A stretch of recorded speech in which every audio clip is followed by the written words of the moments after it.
Okay, so we believe as an industry that in the next 1 year, the vast majority of programmers will be replaced by AI programmers. We also believe that within 1 year, you will have graduate level mathematicians that are at the tippy top of graduate math programs. There's lots of reasons to think this is going to happen. This is the consensus. You go, okay, well, that's pretty interesting. Now, I can't do that kind of math. Very few people can do that math. How can the computer do that math better than anybody else? To some degree, it's because math has a simpler language than human language. So the way these algorithms actually work is they're doing essentially word prediction. So you take a sentence, you take a word out, and then it learns how to put the correct word back in. This is called a loss function, and it's optimized to do that at a scale that's unimaginable to us as humans.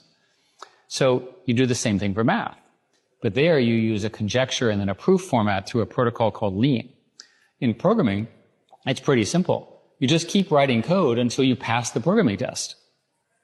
So strangely, the first question I always ask programmers is, what language do you program in? And the correct answer is it doesn't matter. Because you're trying to design for an outcome, you don't care what code is generated by the computer. This is a whole new world, okay? So that's 1 year, okay? What happens in 2 years? Well, I've just told you about reasoning, and I've told you about programming, and I've told you about math. Programming plus math are the basis of sort of our whole digital world. So the evidence and the claims from the research groups in OpenAI and Anthropic and so forth is that they're now somewhere around 10 or 20% of the code that they're developing in their research programs is being generated by the computer. That's called recursive self-improvement, is the technical term. So what happens when this thing starts to scale? Well, a lot.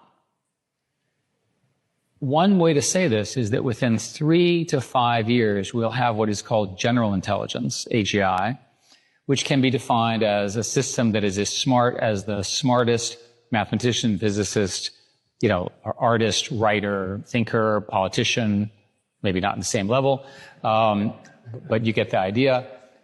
Just the creative industries and so forth. But imagine that in one computer. Okay, well, that's pretty interesting. I call this, by the way, the San Francisco consensus, because everyone who believes this is in San Francisco. It may be the water.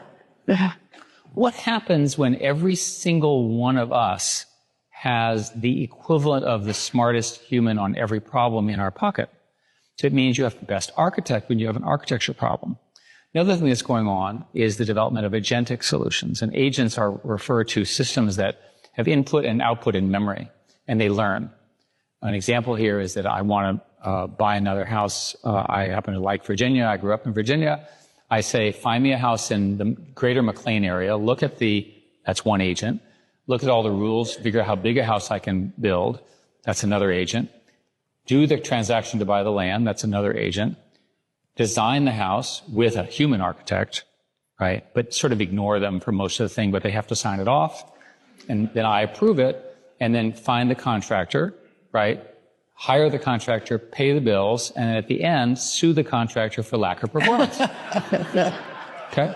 Now, I just gave you the stupidest possible explanation. I just described every business process, every government process, and every sort of academic process in our nation.